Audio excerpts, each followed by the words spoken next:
Cette maison appartient à moi, mon mari et à mes beaux-parents. Elle aurait dû être achetée avec l'argent que mamie nous avait laissé. Sa voix stridente me vrilla les tympans. C'était ma petite sœur, Agnès. Elle se tenait fermement dans le salon de ma maison de vacances au bord du lac, celle que j'avais obtenue après 5 ans de labeur, une propriété d'une valeur de près d'1 million d'euros. Quelques minutes plus tôt, j'étais tranquillement installé dans mon fauteuil, un livre en main, bercé par le doux clapotis des vagues. Ce sanctuaire, ce moment sacré, fut brutalement brisé par l'arrivée d'une invitée surprise. Pendant un instant, je n'ai même pas compris ce qu'elle racontait. Mon esprit s'est figé. L'héritage de mamie. C'était vrai qu'après son décès, ses biens avaient été légalement partagés entre nous, ses 2 petites filles. J'avais reçu ma part aussi.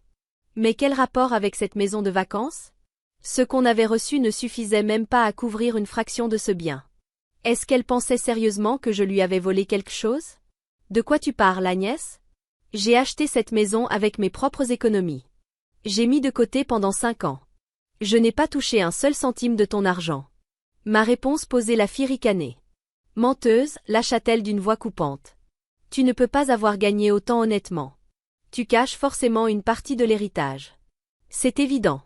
Voleuse. Des accusations délirantes, mais ses yeux brillaient d'une certitude fanatique, remplie de haine. Alors que j'étais trop abasourdi pour répondre, son mari, resté jusque-là en retrait, s'avança avec un sourire méprisant. Allez Mandy, arrête tes pitoyables mensonges. Avoue ce que t'as fait. Peut-être qu'on évitera d'impliquer la police.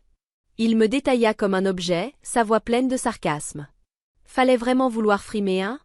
Voler l'argent de la famille juste pour t'offrir ce luxe. Ces mots eurent l'effet d'une douche glacée. Ah! Voilà donc comment il me voyait. Depuis que j'avais quitté la maison, j'avais coupé court à tout contact. C'était ma façon d'éviter leur jalousie et leurs ingérences. Mais à cause de ça, l'image qu'ils avaient de moi s'était figée dans le passé. Ils ignoraient que je dirigeais un cabinet de conseil. Ils n'avaient aucune idée des 5 années de combat pour bâtir mon entreprise. À leurs yeux, je ne pouvais avoir obtenu cette maison autrement qu'en volant l'héritage. Je les regardai droit dans les yeux, lui avec son rictus moqueur, elle, brûlant de haine, et dit calmement. Si vous croyez vraiment que j'ai volé l'héritage de mamie, alors la solution est simple, non? Ma voix calme les fit échanger un regard incertain. Vous pouvez demander à l'avocat qui a géré la succession. Je peux aussi vous montrer tous mes relevés bancaires. Vous verrez tout de suite que je n'ai rien volé. C'était l'argument le plus logique et en vérité, le seul valable. Agnès resta un instant sans voix, puis leva les yeux vers son mari, troublé. Saisissant son hésitation, il posa une main sur son épaule et lança d'un ton railleur. Laisse-toi pas avoir par ces mensonges, ma chérie. Un avocat? Des relevés bancaires? Elle peut facilement truquer tout ça avec un peu d'argent. Tu crois vraiment qu'elle va nous faire peur avec des astuces pareilles? Rassurée par ces mots, Agnès me foudroya de nouveau du regard, comme si sa vérité était la seule possible.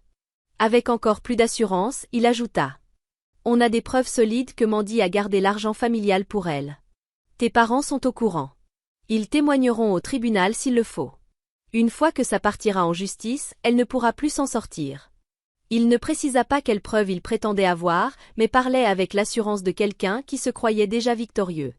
Agnès, complètement ignorante des questions juridiques, prit son aplomb pour argent comptant. Elle afficha un sourire triomphant. T'as entendu? On a les preuves et les témoins. On va te poursuivre. Devant le tribunal, on dévoilera tous tes mensonges et tes trahisons. Cette maison reviendra à ses vrais propriétaires, nous. Point final. Sur ces mots, elle attrapa le bras de son mari et tourna les talons. Ils sont partis comme une tempête. Me laissant seule, hébétée. Cette maison, je l'avais imaginée comme le foyer de mon avenir, un lieu d'amour et d'inspiration. Et voilà qu'elle était profanée par ma propre famille. Quelle preuve pouvait-il bien avoir? Il disait que mes parents étaient au courant. J'ai sorti mon téléphone et appelé ma mère. Allô, Mandy? Sa voix, à l'autre bout du fil, sonnait plus froide que d'habitude. Maman, Agnès est venue tout à l'heure. Elle a dit quelque chose d'invraisemblable. Elle pense que j'ai acheté cette maison avec l'héritage de mamie. Bien sûr que c'est faux. Je l'ai achetée avec mes propres économies. Malgré la panique, je tentais de rester rationnel. J'expliquais la situation. J'espérais qu'elle comprendrait à quel point tout cela était absurde. Mais à l'autre bout du fil, un long silence s'installa. Et quand elle parla enfin, sa voix n'exprimait ni compassion ni soutien. Mandy, à propos de ça. L'argent que ta grand-mère a laissé devait servir à acheter une maison pour Agnès, son mari et ses parents. C'était l'accord. Quoi? Je n'ai jamais entendu parler de ça. L'héritage devait être partagé équitablement, c'est la loi. Ma protestation désespérée fut tranchée nette par une phrase glaciale. Non, tu as juste oublié. Ce rejet froid me laissa sans voix. Était-ce ça leur soi-disant preuve? Un bruit sourd grésilla dans l'écouteur, puis une voix grave, lourde, menaçante me parvint, celle de mon père. Mandy. Aucune trace de tendresse. Juste une autorité glaciale. Ta mère m'a tout raconté. Tes excuses sont honteuses. Papa, non, ce n'est pas vrai. Je n'ai jamais volé. Ecout. Tu vas présenter des excuses à Agnès immédiatement et lui céder cette maison de vacances. C'est ce que tu vas faire. Compris? Un ordre. Sans la moindre hésitation. Un vide profond m'envahit, m'aspira toute force. Mon propre père me traitait comme une chose, sans volonté ni dignité. Je n'ai rien pu répondre. J'ai raccroché en silence. Même mes parents croyaient les mensonges inventés par Agnès. Pourquoi? Comment? Leur trahison me clouait au sol, presque incapable de tenir debout. À ce moment-là, un message arriva de ma meilleure amie, Claire. Mandy, va voir tout de suite le profil d'Agnès sur les réseaux. Cette phrase sinistre me fit bondir le cœur. J'ouvris l'application et consultai le compte d'Agnès, que je n'avais pas regardé depuis des années. Ce que je vis me laissa stupéfaite. Ma sœur a volé l'argent précieux que mamie avait laissé à notre famille pour s'offrir une maison de luxe. Je l'ai suppliée de le rendre, elle a refusé. Moi, je voulais juste construire un petit foyer avec ma famille. Une publication dégoulinante de pitié et de mensonges, déjà liquée des centaines de fois. Les commentaires? Une avalanche d'insultes. Sir Cupide. Quel genre de monstre vole à sa propre famille? Elle est ignoble. Des inconnus qui ne savaient rien de moi prenaient fait et cause pour Agnès. Ma main tremblait de rage en défilant l'écran. À leurs yeux, ma sœur était une héroïne tragique, pendant que mes 5 ans d'efforts acharnés étaient effacés d'un mot, avidité. Je ne pouvais pas laisser faire. Céder à la colère, c'était leur donner exactement ce qu'ils voulaient. Je serrai les dents puis, au milieu de ce chaos, j'appelai Claire. Elle n'était pas seulement ma meilleure amie de fac.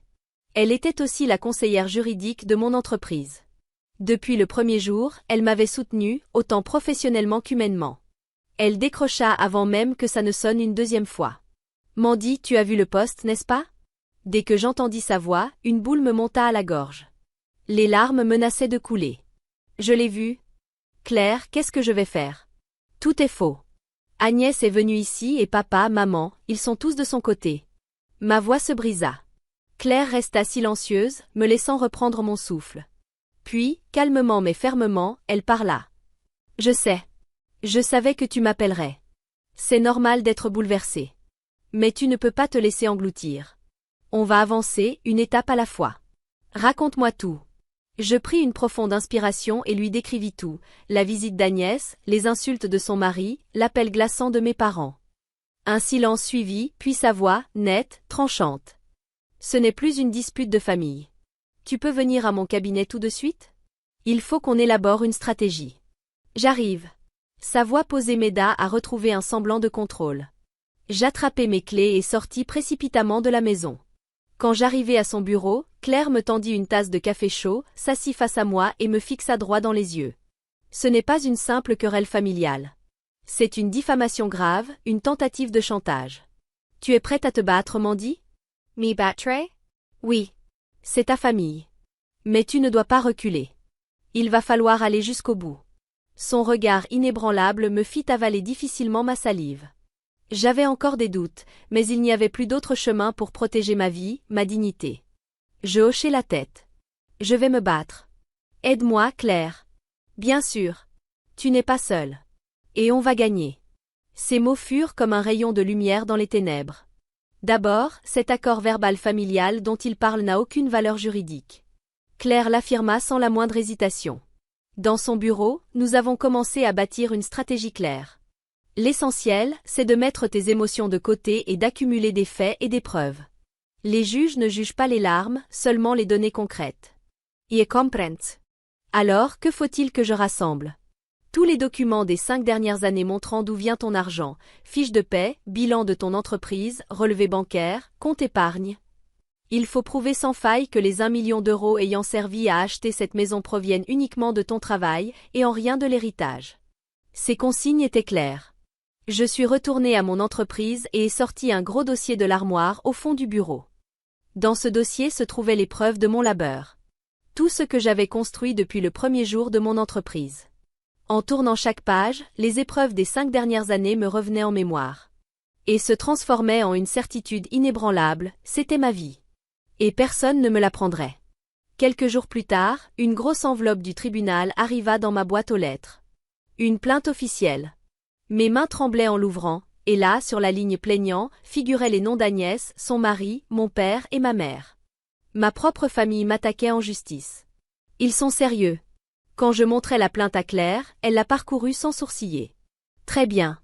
Alors nous n'avons astérisque plus aucune raison de retenir nos coups. Elle passa directement à l'étape suivante. Il nous faut des témoins. Quelqu'un qui était là lors de la rédaction et de la lecture du testament de ta grand-mère. Une personne fiable, capable d'attester que tout était équitable.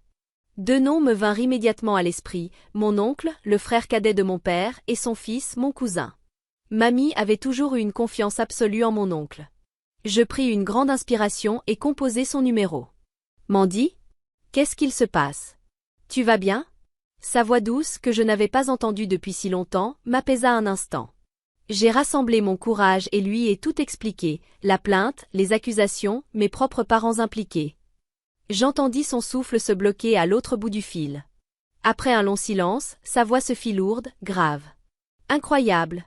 Si ta grand-mère voyait ça, elle aurait le cœur brisé. Je savais que ton père avait toujours favorisé Agnès, mais jamais je n'aurais imaginé ça. Dans sa voix, une colère mêlée de déception.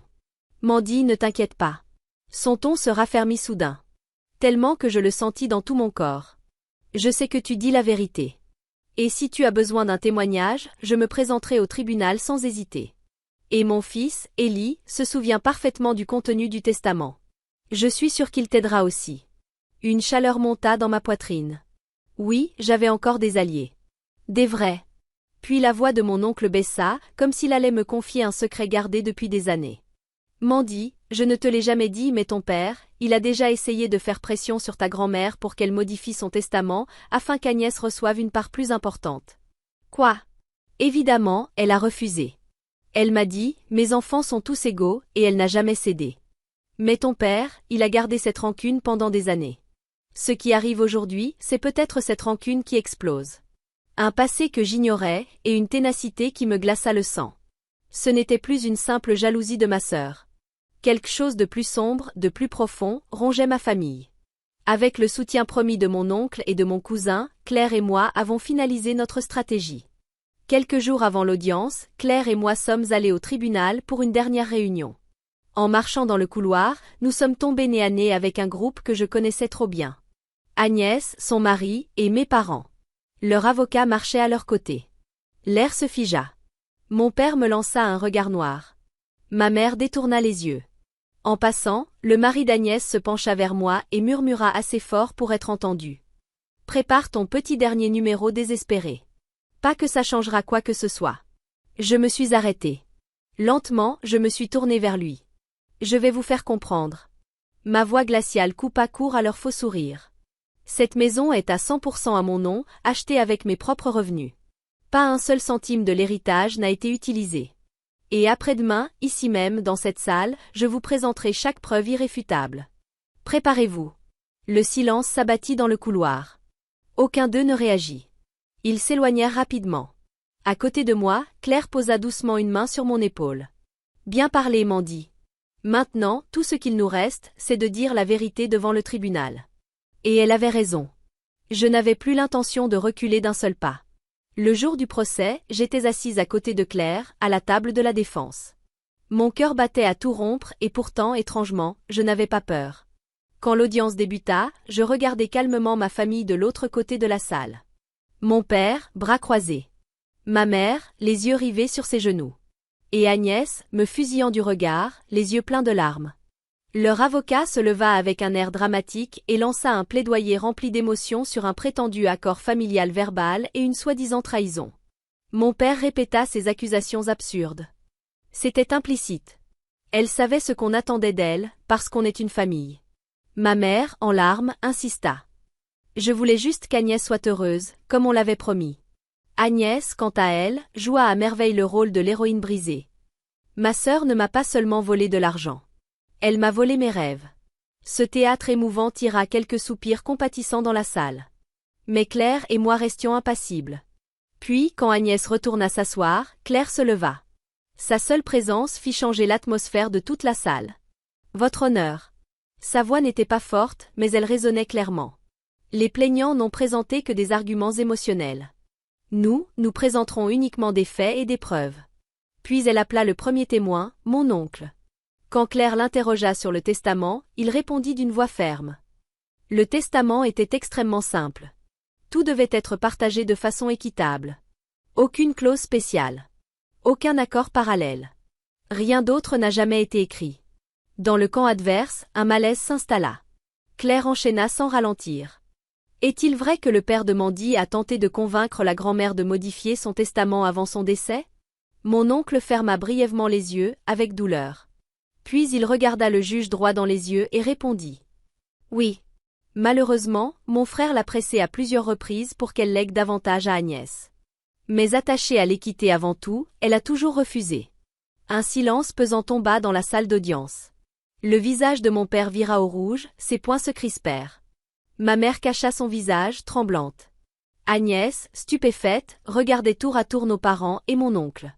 Puis, ce fut au tour de mon cousin Élie de témoigner. Il confirma avec fermeté tout ce que son père venait de dire. Leurs mensonges s'écroulaient sous le poids des témoignages de proches de confiance. Puis Claire présenta la preuve décisive. L'intégralité de mes revenus et économies des 5 dernières années.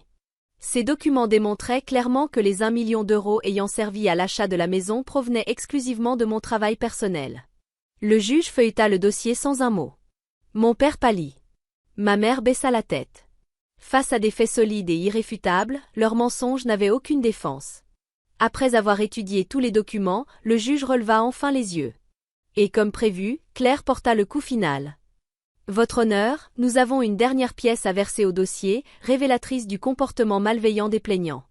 Elle remit un nouveau document au greffier. Voici un rapport de police, déposé quelques jours avant le dépôt de la plainte. Il concerne une tentative d'intrusion sur la propriété de Mandy par l'une des plaignantes, Agnès. Agnès poussa un petit cri paniqué. Leur avocat bondit. Objection. Ce rapport n'a aucun lien avec l'héritage. Mais Claire répliqua, calme et assurée.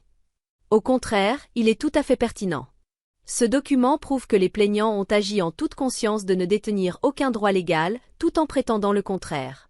Ils ont tenté de forcer une illusion à devenir réalité par des actes illégaux. Claire se tourna vers Agnès, sa voix douce mais inflexible. Vous avez essayé d'entrer dans la maison de vacances de Mandy avec une clé qui n'était pas la vôtre, n'est-ce pas? Non, je voulais juste voir à quoi ça ressemblait à l'intérieur. Juste un peu. Agnès tenta de se justifier en larmes, mais ses excuses émotionnelles ne faisaient que l'enfoncer davantage. Admettre sa faute n'avait aucun poids ici. Leur avocat, décomposé, essuyait la sueur sur son front. Le verdict ne faisait plus aucun doute. Enfin, le juge se tourna vers chacun des membres de ma famille, assis au banc des plaignants, et déclara d'une voix sévère. Je vais maintenant rendre mon jugement. La salle entière retint son souffle alors que sa voix neutre résonnait. Ce tribunal ne trouve aucune preuve que l'argent de l'héritage ait été utilisé pour l'achat de la maison. La totalité des fonds provient des revenus personnels de la défenderesse. De plus, le soi-disant accord verbal familial n'a aucune valeur légale. Par conséquent, les accusations des plaignants sont jugées sans fondement. Le tribunal rejette intégralement la plainte. Le marteau du juge claqua, et je sentis mes forces me quitter d'un coup. À mes côtés, Claire me serra la main fermement. Alors que ma famille restait figée dans la stupeur, le juge poursuivit avec une déclaration rarement entendue. En outre, cette action en justice est reconnue comme malveillante, fondée sur des fausses allégations manifestes. Les plaignants sont donc interdits à vie de déposer la moindre plainte similaire contre la défenderesse à l'avenir. Un verrou juridique permanent. Ils ne pourraient plus jamais m'entraîner devant un tribunal. Une victoire totale. Agnès s'effondra au sol, murmurant. Non, ce n'est pas possible. Après l'audience, Claire et moi sortîmes dans le couloir. Là, mon père m'attendait, le visage déformé par la colère. Mandy, Ne crois surtout pas que tout est fini. On reste une famille. » Ces mots. Quelque chose se brisa en moi. Pour la première fois de ma vie, je le regardai droit dans les yeux et lui rendis tout ce que j'avais eu depuis des années. Une famille. Une vraie famille ne traîne pas ses proches en justice avec des mensonges. Une famille ne tente pas de voler ce que quelqu'un a construit toute sa vie. Ma mère tenta de m'attraper le bras en larmes. Mandy, s'il te plaît, je ne veux plus me battre. Moi non plus. Mais toi et Agnès, vous m'avez forcé à ça. Ma voix était froide. Et vous avez perdu.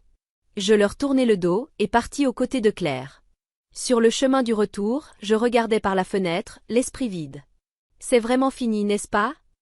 Je n'attendais pas vraiment de réponse. Mais Claire, au volant, esquissa un léger sourire. Et pourtant, une épine restait plantée dans mon cœur. Les mots de mon père dans le couloir. On reste une famille. Ces mots me ramenèrent brutalement à la réalité. Même s'ils avaient perdu en justice, ils continueraient d'essayer de me tenir en laisse par les liens du sang. Et s'ils n'étaient pas stoppés, ils trouveraient tôt ou tard un autre moyen d'envahir ma vie. Claire, il reste astérisque quelque chose que je dois faire. Quoi donc?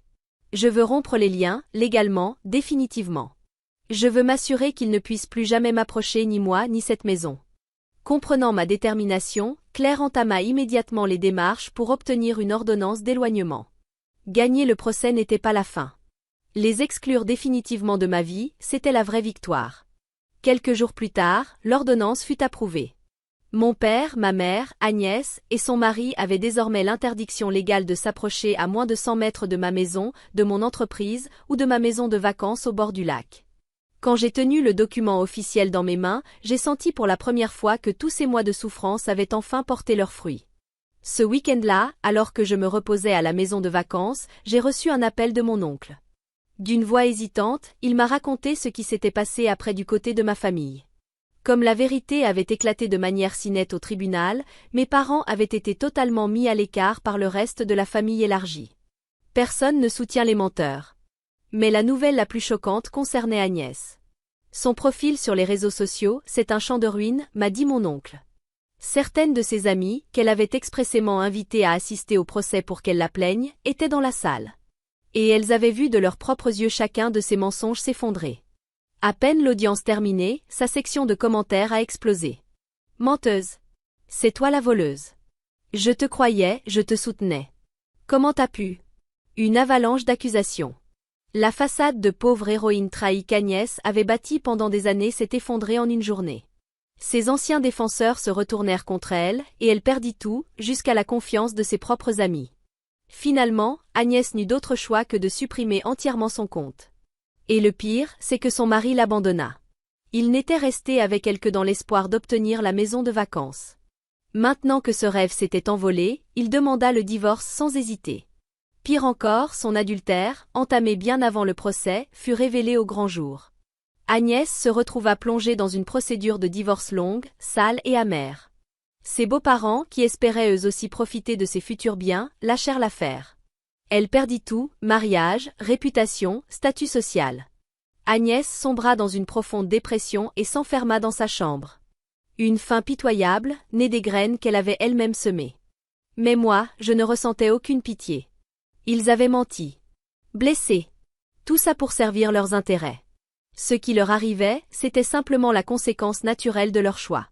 J'acceptais juste une chose, je vivais désormais dans un monde totalement différent du leur. Un an passa après ces jours d'orage. Aujourd'hui, je passe mes week-ends dans cette maison de vacances, avec mon compagnon. Pour la première fois, le lieu est plein de chaleur. Parfois, j'invite Claire, mon oncle et Ellie, mon cousin, à dîner.